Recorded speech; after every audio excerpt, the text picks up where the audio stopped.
Hey everyone, this is Michael again, and welcome to the Monday Night Raw review. Monday Night Raw tonight was from the Ford Center in Evansville, Indiana. And the show just ended, and Monday Night Raw, what do you expect from this show tonight? The show was absolutely atrocious, absolutely terrible. What do we get on the show tonight? We had the Street Profits and Riddle. They end up teaming up to take on the Usos and Sami Zayn in a six-man tag. So once again, we're seeing the Street Profits and the Usos go at it. Nothing new. We had Damian Priest and Rhea Ripley versus AJ Styles and Liv Morgan in a mixed tag team match. We've already seen Damian Priest and Styles go at it, and Rhea Ripley and Liv Morgan. So, what do you expect? We had Alexa Bliss in action, and she ended up taking on her former tag team partner, Nikki, A.S.H. We had Cody Rhodes versus The Miz once again. We had Chad Gable versus Ezekiel again. We had MVP versus Bobby Lashley. And in the main event, it was Becky Lynch versus Asuka, and if Becky Lynch won the match, she gets added into the Raw Women's Championship match at Hell in a Cell, which would make the match a triple threat match. So, overall, Monday Night Raw, absolutely horrible, absolutely atrocious. I mean, what do you expect from Monday Night Raw? Absolute shit. So, let's jump right into the review. Monday Night Raw opened up tonight with Riddle. Riddle ended up making his way out on his scooter. He was greeting the fans. And as soon as he made his way up to the ring, what was funny was there was somebody's phone on the ring steps. And Matt Riddle was like, what is that? How'd that get there? So he ended up making his way into the ring. Randy Orton wasn't on the show tonight, as Randy Orton got taken off TV, and that is how, I guess, the Usos and the Bloodline, the Usos, Roman Reigns, end up beating him and Riddle down on SmackDown on Friday after the Usos end up winning the match and becoming the WWE Undisputed Tag Team Champions. So I guess the beatdown by the Bloodline on Orton and Riddle affected more of Orton, because I guess they did that just to write Orton off of TV. So Riddle ended up getting on the mic. Riddle ended up saying that he's here with a heavy heart. He ended up saying that Randy Orton is his mentor and his bro. So we had the fans there in Evansville. They ended up chanting RK Bro. Riddle ended up going on to say that the last couple of years has been hard for Randy Orton. He ended up saying that Orton's back has been giving him a hard time lately. He ended up saying that Orton can barely walk, but he knew how much the unification match meant to him and the fans. So Riddle ended up saying that the Usos are tough, but they didn't win the right way. And why Riddle ended up saying that is because Roman Reigns ended up hanging on to Jay's leg, and that led to Riddle end up going off the top, crashing down to the mat, which led to Jay delivering the splash onto Riddle, and that's how the Usos became the WWE Undisputed Tag Team Champions on SmackDown this past Friday. So that was what Riddle meant by him saying that the Usos didn't win the right way because they got help from the tribal chief, Roman Reigns. So Riddle wants to say that Roman is a tribal piece of trash. He ended up assuring us that he will get his vengeance on the tribal chief and the Usos and anyone else who is part of the bloodline. Riddle ended up saying that Orton has done more for him than he's done for anyone else. He ended up going on to say that he knows Orton is watching at home. So Riddle ended up saying, "I love you, Randy." He ended up saying that he doesn't know what the future holds for RK Bro. Riddle wanted to say that he doesn't know if it'll ever be a thing again. So then Riddle ended up asking everyone in the arena there to stand up and chant RK Bro for Randy Orton, which the fans end up doing. The fans end up chanting RK Bro. Riddle then ended up pointing to the camera, and he ended up telling Orton, "This is for you." And that was how the segment ended.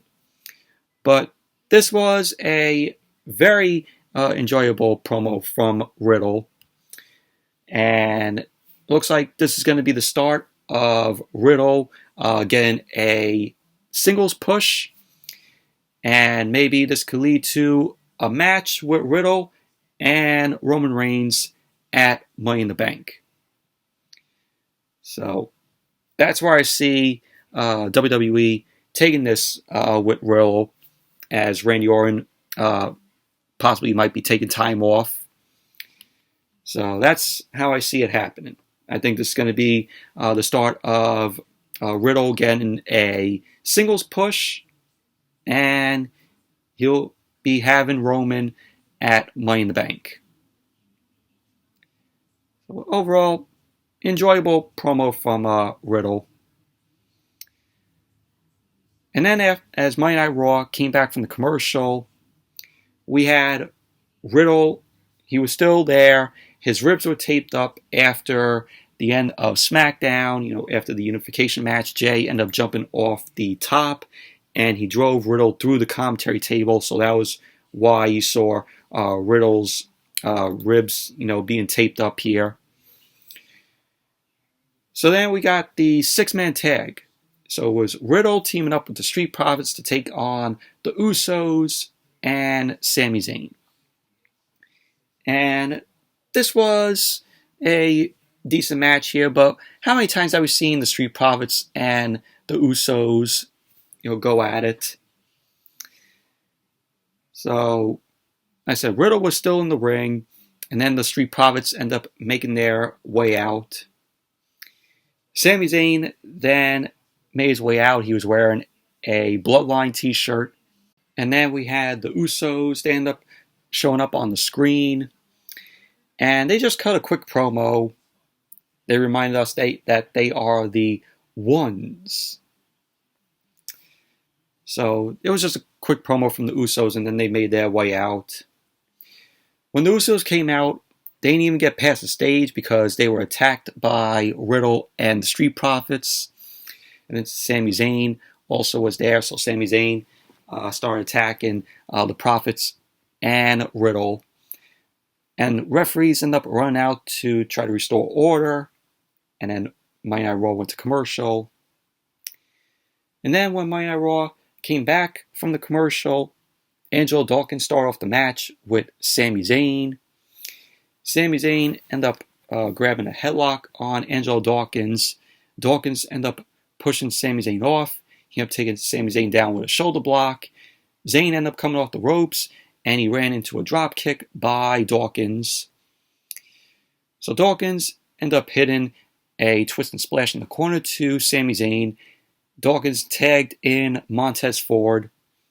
Ford then worked on Zayn's arm. And then Riddle ended up tagging in. Riddle ended up running straight across the ring, and he ended up knocking the Usos off of the apron. Sami Zayn took advantage, and he ended up attacking Riddle's ribs, his taped up ribs. Zayn ended up grounding Riddle with a body scissor around Riddle's injured ribs. Riddle ended up breaking the hold with some elbows to Sami Zayn, but Sami Zayn quickly retook control of the match and tagged in Jey Uso. So Riddle was fired up, and he was taking down Jey. He ended up powering Jey into the corner, started firing away with some kicks to him.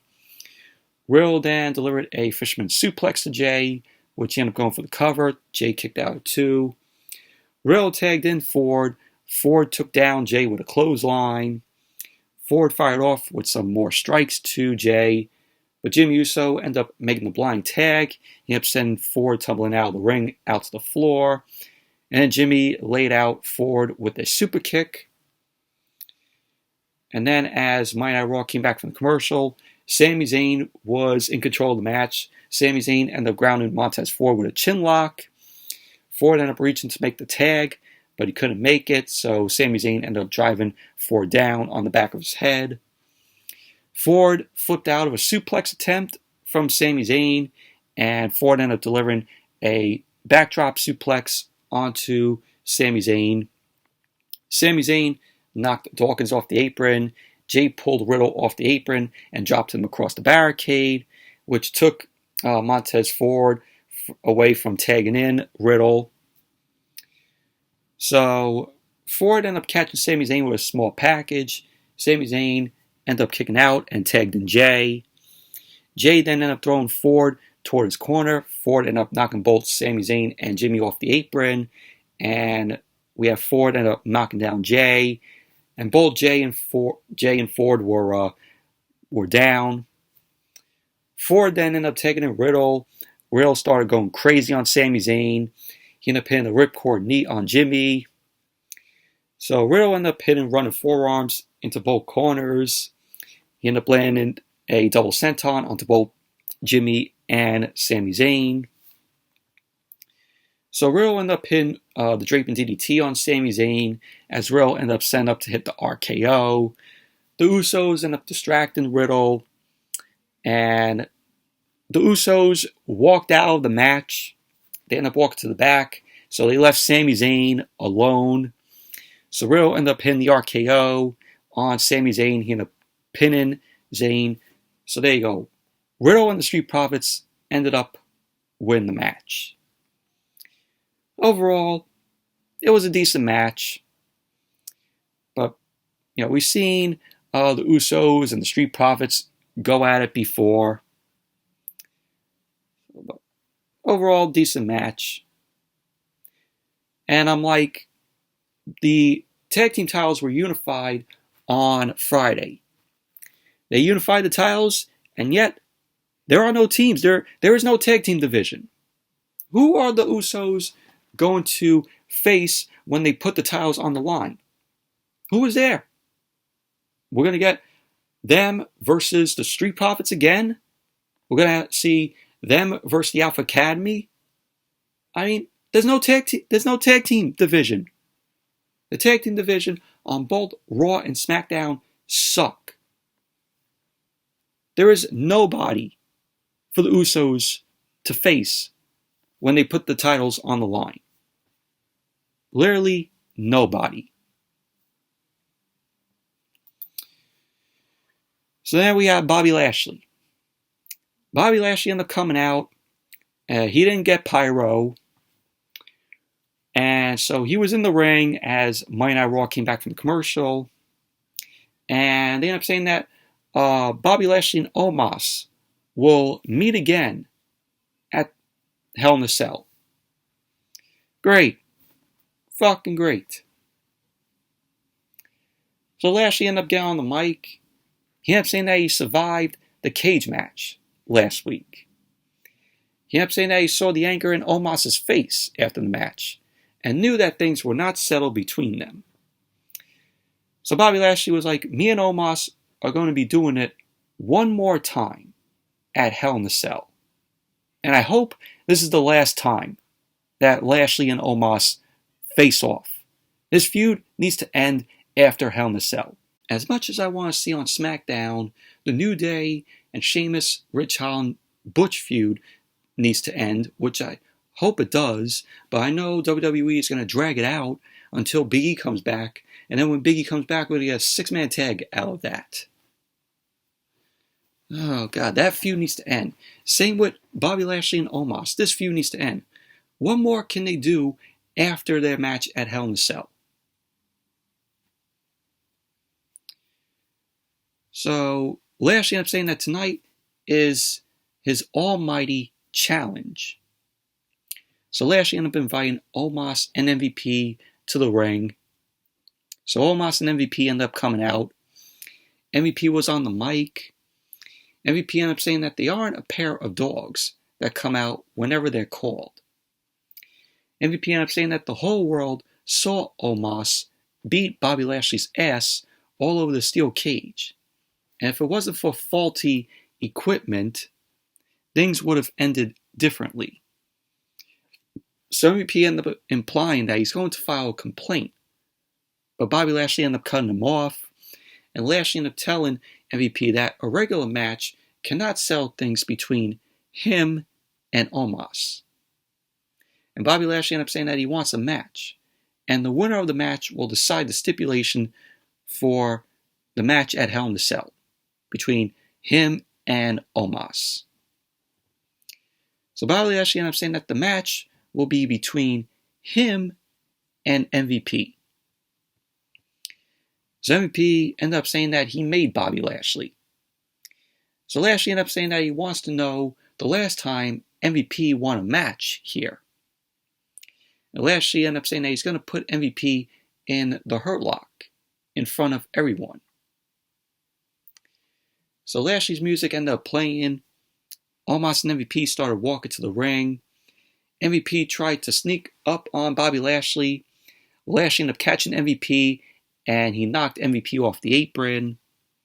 MVP and Omos end up, retreating as Lashley's music ended up playing again.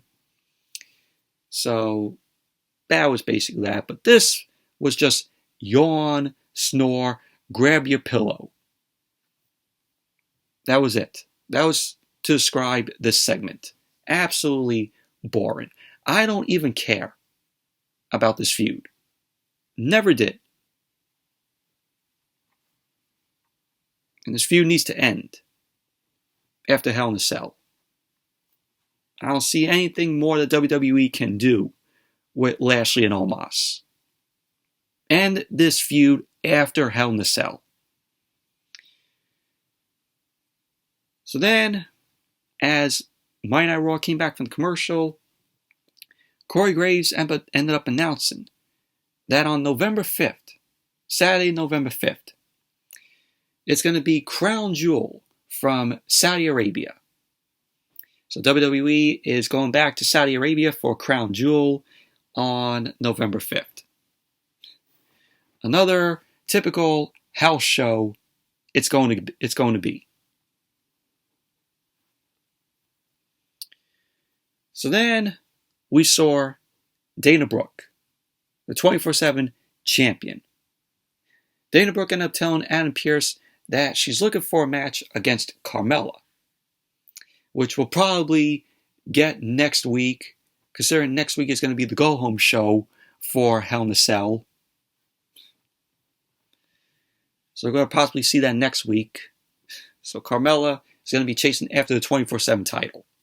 And then Dana Brooke ended up bumping into Becky Lynch as Dana Brooke ended up leaving. And did you all see what Becky Lynch was wearing tonight? What the fuck? Becky was channeling Jerry Seinfeld, when Jerry Seinfeld was wearing the puffy shirt on that classic episode of Seinfeld.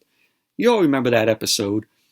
One of the best episodes of Seinfeld where Jerry goes on the Today Show and he's wearing the puffy shirt. That was what Becky Lynch was wearing tonight. Wearing the puffy shirt, looking like a pirate. So Becky Lynch ended up wanting Adam Pearce to strike the loss from her record, after she lost to Asuka last week in the main event. Adam Pearce ended up saying that she'll get a rematch against Asuka. So great, another rematch between Becky Lynch and Asuka, which was the main event, which was last week, which we saw that last week. So, but Adam Pearce ended up saying that if Becky Lynch wins, she'll be added to the Raw Women's Championship match against Asuka and Bianca Belair at Hell in a Cell, making it a triple threat. So, that was that. But Becky Lynch looking like Jerry Seinfeld with the puffy shirt there, and also as a pirate. Becky looked awful in that. I mean, it looked, when Jerry Seinfeld wore the puffy shirt in that episode, it looked funny. Here, with Becky Lynch, I'm like, ugh. So then we had Judgment Day. Edge, Damian Priest, and Rhea Ripley, they were in the ring. Damian Priest got on the mic, and he ended up ordering everyone in the crowd to stand up and show respect to them. Show respect to the Judgment Day. So he ended up saying that last week, Edge offered an opportunity for anyone to join Judgment Day. Priest ended up rambling on about people not having the courage to be who they actually are. And he ended up saying that these people are all sheep. Priest ended up saying that they can help you, but first you have to help yourselves. So Rhea Ripley got on the mic. Rhea Ripley ended up telling Liv Morgan to stop listening to people on Twitter and fans in the arena. She ended up saying that Liv Morgan needs to start thinking for herself. She ended up telling her to save herself as she did by joining Judgment Day. So then Edge got on the mic. Edge ended up saying that the Judgment Day is truth and power. He ended up saying that anyone in the company can alter their career by joining him and learning from him. Edge once said that he wasn't handpicked to sit at the top of the mountain like John Cena, and that he did it through hard work and success followed. Edge wants to say that they aren't afraid to grab life by the throat. He ended up saying that if others do what they do, they'll be able to headbutt glass ceilings to bits. So Edge ended up wondering who will be their fourth member. Who will be their next member to join Judgment Day? So Edge ended up offering a few suggestions. He was like, oh, will it be Ciampa? Could it be Corey Graves? Could it be Alexa Bliss? Could it be Drew McIntyre? Could it be Liv Morgan? Finn Balor? AJ Styles? So Edge ended up making the hard pitch for AJ Styles. Ended up saying that he should be tired of getting beaten up. And Styles' kids can call him Uncle Edge. And then Liv Morgan ended up making her way out. And then Styles. And pretty much that was basically that. But who would be the fourth member of Judgment Day? As much as I want to see Ciampa become the fourth member of Judgment Day, I think Ciampa would fit well aside Damian Priest, Edge, and Rhea Ripley. But knowing WWE, I don't think they'll go with Ciampa. I think that WWE could go with Finn Balor as the fourth member of Judgment Day. I think that'll do good for Balor and, turn him heel. So I think that's what WWE is going to go with. I don't think it's going to be Ciampa as much as I want to see Ciampa be with them. I think they're going to go with Balor. I think Balor is going to be the fourth member of Judgment Day. So then we had the mixed tag team match. AJ Styles and Liv Morgan versus Damian Priest and Rhea Ripley. We've seen these guys go at it before. We've seen Styles and Priest go at it. We've seen Morgan and Rhea Ripley go at it. Nothing new here. Damian Priest started off the match against Styles and controlled him with an armbar. Styles rolled out of the armbar and he ended up locking in the headlock on Damian Priest. Styles catched Priest charging into a back elbow, and Priest fired back with some kicks, and he ran into a drop kick by Styles. Priest ended up taking Rhea Ripley, and that brought Liv Morgan into the ring. Liv Morgan ended up hitting a running splash in the corner.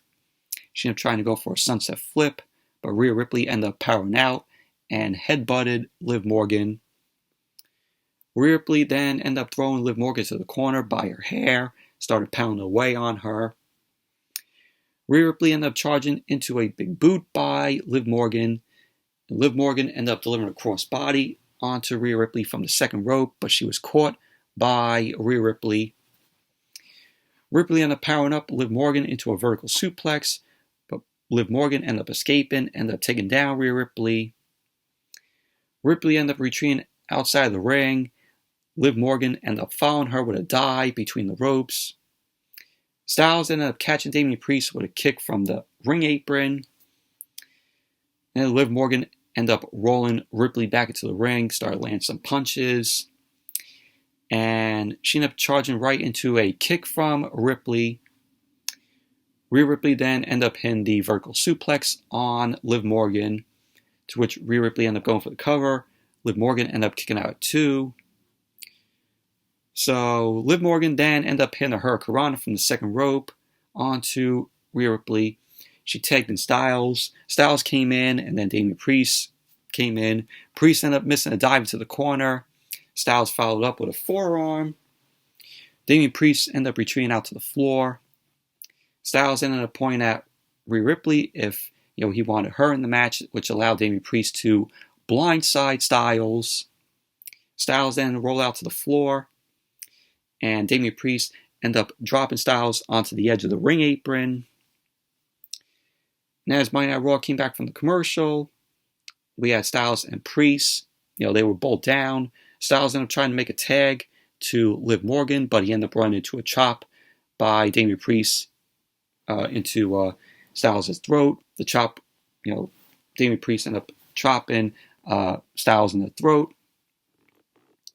So Styles ended up tagging in Liv Morgan.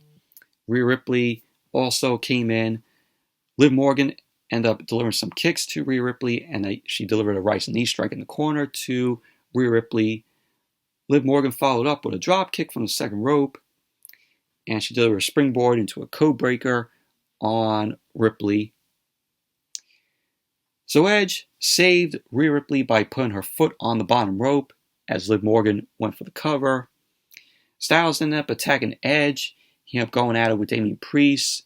Liv Morgan ended up going for Oblivion, but Edge was holding back of Rhea Ripley's pants, so Liv Morgan ended up slamming herself. Rhea Ripley ended up rolling Liv Morgan up, and Rhea Ripley and Damian Priest ended up getting the win. Post-match, we had Rhea Ripley, Damian Priest, Edge. They were beating up on Styles after the match. Edge ended up delivering a spear to Styles. Rhea Ripley ended up hitting Liv Morgan with the Riptide. And that was pretty much basically that. But overall, we've seen, like I said, we've seen Rhea Ripley and Liv Morgan go at it. We've seen Damian Priest and Styles go at it. Nothing new that happened in this match. And then we had Kevin Patrick. Kevin Patrick ended up approaching The Miz while he was warming up. Kevin Patrick ended up asking Miz about his match against Cody Rhodes tonight. Miz ended up saying that he knows you can't trust a man with a neck tattoo. He ended up saying that Cody's ego is out of control, and he has more pyro than the 4th of July. So Miz started ranting about all of his projects, Miz and Mrs. He's like, oh, you don't see me bragging about Miz and Mrs., which is coming back next month. So he ended up telling Kevin Patrick to go away. So that was that. And then we had the King's Court. Jerry the King Lawler ended up making his way out for the segment. Jerry Lawler ended up welcoming us to King's Court. He ended up introducing his guest, who was Veer Mahan. So Veer ended up coming out. Jerry Lawler ended up saying that people say Veer is a man of few words. So he wants to give him a chance to dispel that. He ended up asking for a secret to success, to which Veer gave Lawler no answers. So then Lawler ended up asking why he ended up targeting Rey and Dominic. Veer did not answer. He did not give an answer to Lawler. So Lawler ended up referring to the Mysterios as the Dominics. So Lawler ended up saying that Rey said that Veer is so hairy that dogs pet him. So he starts to make a joke about what Dominic said, and Veer had heard enough. Veer ended up saying, "I'm not here to joke around." He ended up saying that Rey is a legend, and that he's too busy worrying about his son. He ended up saying that made Rey weak. So he ended up taking both Rey and Dominic out. Veer then slapped the mic out of Jerry the King Lawler's hand. He ended up going to pick up the mic. He handed it back to Lawler. Veer ended up asking Lawler if that's fear he smells. To which Lawler ended up saying that it might be my cheap cologne. So Veer then ended up snatching the mic away from Lawler, and he ended up saying that he'll stop talking and show Lawler what he's about. So Rey and Dominic end up coming out just before Veer could get to Lawler. So Veer ended up manhandling both Rey and Dominic, and he forced them into the ring. Both Rey and Dominic ended up fending Veer off with some baseball slide drop kicks to prevent him from coming into the ring, from Veer from coming into the ring. Veer finally got up onto the ring apron, and he decided to leave. And pretty much that was basically that. But this segment was boring. Absolutely boring.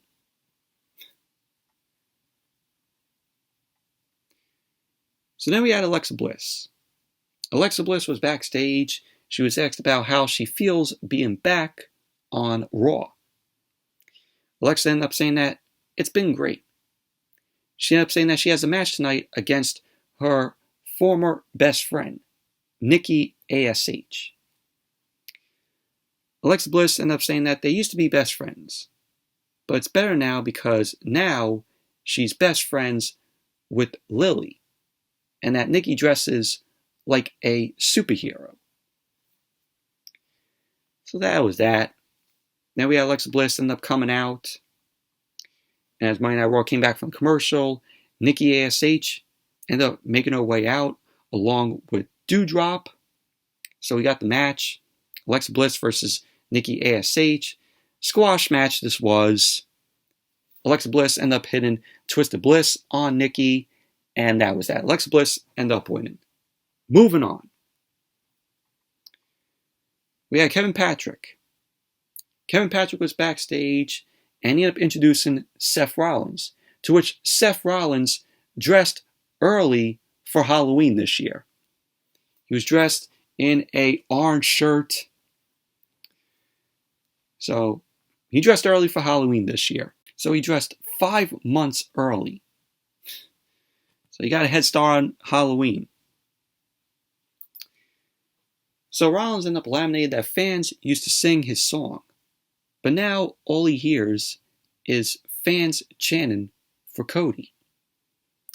Rollins then ended up mentioning the countdown clock because, we had a countdown clock last week for when Cody is going to appear, which is done well for people to tune in when Cody's going to be on the show. So it did good for people to tune in. So Rollins mentioned about that, and he wants to know where it ends. He kept saying that there's a clock ticking down in his head, and wonders what will happen when it goes down to 0. So that was what Rollins had to say. And then we had Cody Rhodes end up coming out. Cody Rhodes came out, he took off his weight belt, and he gave it to a fan at ringside. Gave it to a young fan. And then as Monday Night Raw came back from commercial, we had Asuka being interviewed backstage. Asuka was interviewed about beating Becky Lynch last week. She ended up mocking Becky Lynch and said that she was too busy crying about her title, and that she'll beat Becky Lynch again later on tonight. So pretty much that was basically what Asuka had to say. So then we saw Cody Rhodes. He was waiting in the ring. The Miz ended up making his way out. So we had Cody Rhodes versus The Miz again. So the crowd was chanting for Cody. Cody ended up going for a takedown. Miz ended up blocking it. And they struggled into the corner. Miz ended up missing a chop. And Cody ended up delivering a chop to The Miz. Miz ended up grabbing a headlock and took down Cody. Cody escaped and ended up putting Miz into a headlock of his own. Miz ended up pushing Cody, and Cody ended up finding a way into his drop-down uppercut from the mat. Miz ended up missing a clothesline, and Cody ended up sending him outside the ring with a drop kick. So we had the Miz go up to the top rope. He ended up missing a double axe handle from the top rope onto Cody, to which Cody ended up lifting Miz up for a delayed vertical suplex. But he ended up dropping Miz face first down to the mat. Cody ended up putting Miz in a bow and arrow.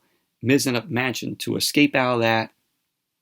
Miz came off the second rope with a sunset flip, but he couldn't hold Cody down. So we had at the end of the match, Cody ended up climbing to the top rope.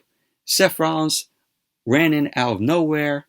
Rollins ended up pushing Cody off the top rope to the floor, which caused a disqualification. So Cody Rhodes won the match by DQ. So after the match, Rollins and Miz ended up being down on Cody. They ended up sending Cody knee first into the ring steps. And then Rollins ended up going to leave. He stopped and he grabbed Cody's weight belt off of the young fan, the kid that Cody ended up giving the belt to. So Rollins ended up going back to Cody, and he ended up smacking Cody on the back with the weight belt, which you heard a very loud hit when Rollins ended up slamming it into Cody's back. You just heard it echo a little bit. So Rollins ended up deciding that's enough, and he ended up leaving. Cody ended up fighting back to his feet. He ended up carrying the weight belt back over to the same kid that he gave it to. So that was basically that. And then, as Monday Night Raw came back from the commercial, we had Ezekiel, Stu Pickles from the Rugrats.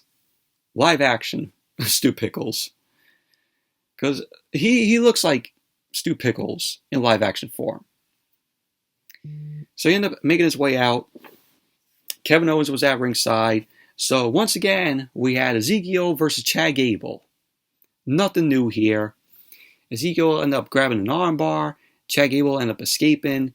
Ended up taking him down with a drop toe hold. Ezekiel ended up pushing Chad Gable into the corner and landed a big chop. Ezekiel ended up hitting Chad Gable with another chop. Gable ended up reversing a tilt-a-whirl. And Ezekiel ended up catching Chad Gable coming off the ropes. But Gable ended up escaping. Ezekiel came off the ropes. And Otis ended up grabbing his foot. And Gable started to work on Ezekiel's leg. And there was a point where Ezekiel ended up pinning a run splash to the corner. And Otis ended up getting involved again. The referee ended up catching Otis. And so the referee ended up ejecting Otis from ringside. To which then Kevin Owens ended up sneaking into the ring. But the referee ended up catching Kevin Owens also. So the referee ended up ejecting Kevin Owens from ringside. So it was just, Ezekiel and Chad Gable. So after Kevin Owens got ejected from the referee, Ezekiel ended up catching Chad Gable in a roll-up, and that was that. Ezekiel ended up winning the match. So Ezekiel ended up flying through the crowd after the match to celebrate his win. So Kevin Owens got on the mic. Kevin Owens ended up challenging Ezekiel to a match at Hell in a Cell. There you go. We're going to get Kevin Owens versus Ezekiel at Hell in a Cell. But this is another feud that needs to end also, along with Bobby Lashley and Omos, and The New Day, and Sheamus, Ridge Holland, and Butch. But overall, Ezekiel, Chad Gable, we've seen this before. Nothing new here. So then we went backstage. Cody Rhodes ended up coming out of the doctor trainer room. Kevin Patrick was there. He ended up asking for an update on his health, on Cody Rhodes' health. Cody ended up saying that his knee got a little dinged up. Now he's still breathing, and that's bad news for Rollins. Rhodes ended up saying that it's dawning on him that he's about to go 0-3 against Rollins. So that was that.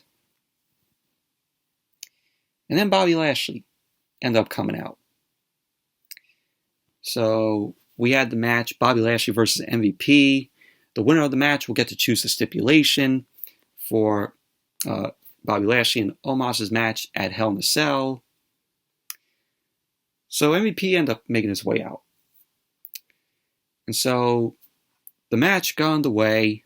MVP immediately rolled out of the ring. Lashley ended up deciding to stay in the ring. MVP then came back to the ring. He ducked into the ropes instead of locking up with Bobby Lashley. And then once again, MVP slided to the outside. Lashley ended up giving the chase, and MVP ended up trying to catch Bobby Lashley coming back in, but he ended up missing a stomp. Lashley ended up getting clotheslined by Omos on the floor, while MVP had the referee's attention.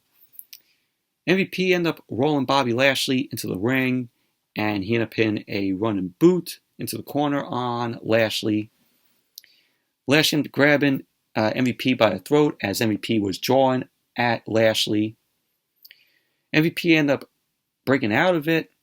He ended up delivering some punches to Lashley, but Lashley ended up catching MVP with a flatliner. Lashley then ended up clotheslining MVP out of the ring to the floor. Lashley followed MVP out.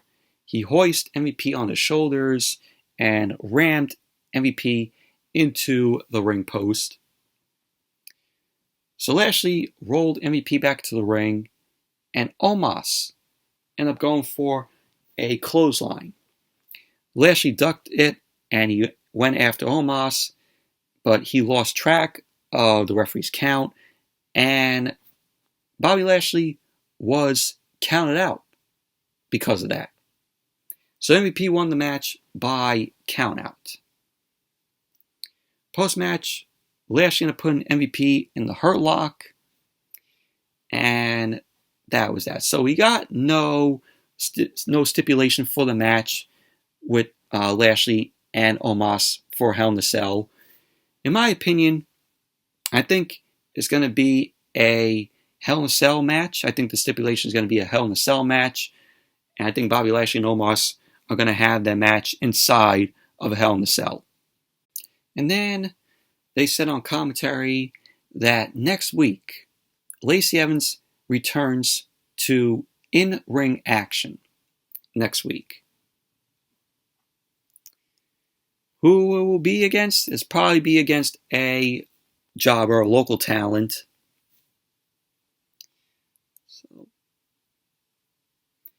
And then we had Bianca Belair. Bianca Belair ended up coming out, and she was sitting at ringside for Asuka versus Becky Lynch, which is the main event. That was the match. So Asuka ended up making her way out, and then Becky Lynch made her way out, and so the match ended up getting underway. But if Becky Lynch won the match, she gets added to the Royal Women's Championship match against Asuka and Bianca Belair at Hell in a Cell, making it a triple threat match. So the match started off with Asuka and Becky Lynch. They were shoving, and Asuka ended up knocking down Becky Lynch. They ended up trading some strikes. Asuka then ended up pushing Becky Lynch into the corner. And I forgot to mention, Becky Lynch came out looking like Lady Gaga. So she went from being Jerry Seinfeld in the puffy shirt, also looking like a pirate, to looking like Lady Gaga coming out.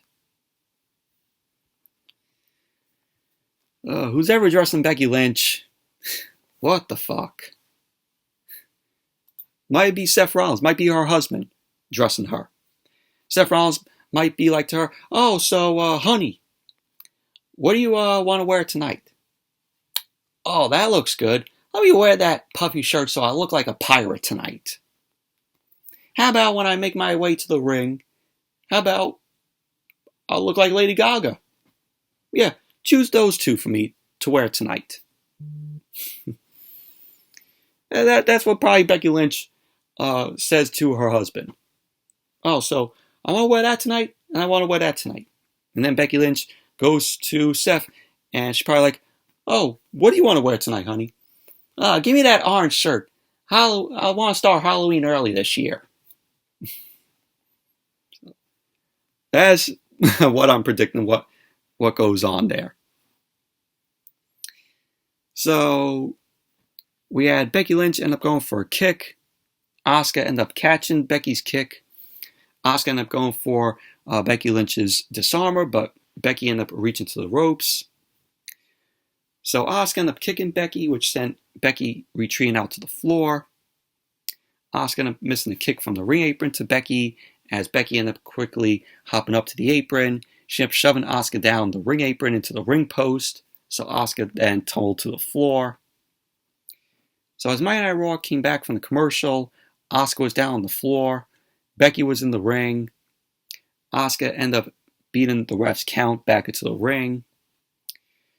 Becky ended up going outside of the ring. She ended up slamming Asuka into the barricade. So the referee was counting again for Asuka to get back into the ring, which Asuka did beat the ref's count. Becky Lynch ended up sending her back outside to the floor. Becky ended up throwing Asuka into the ring steps and then back into the ring. Becky ended up climbing to the second rope, ended up dropping a leg on Asuka. Did the leg drop, and she ended up going for the cover. Asuka kicked out too.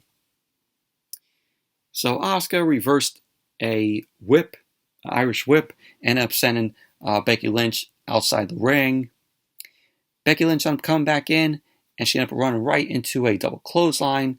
Then ended up putting both Asuka and Becky down.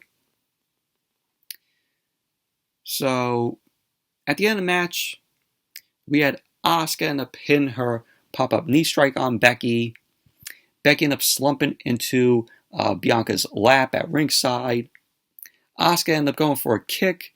Becky Lynch ended up ducking, and Asuka ended up hitting Bianca with a kick. Asuka ended up racing to get back into the ring to beat the ref's count. Becky Lynch ended up catching Asuka in a roll-up, and there you go. Becky Lynch ended up winning the match. So because of that, now the match at Hell in a Cell will be a triple threat match. So it'll be Becky Lynch versus Asuka versus Bianca Belair at Hell in a Cell, triple threat match for the Raw Women's Championship. But overall, this was a repeat match. We've seen this match last week, which was the main event. So Becky Lynch is now going to be put in the Raw Women's Championship match at Hell in a Cell. Overall, Monday Night Raw, absolutely dreadful show. This show was awful. This show fucking sucks.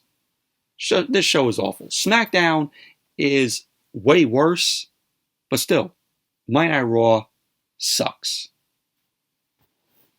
They're number 2. SmackDown is the number 1 worst show for pro wrestling.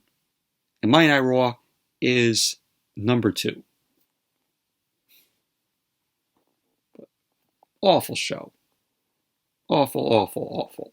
And next week is going to be the go-home show for Hell in a Cell, which I'm expecting a terrible show, as always, next week.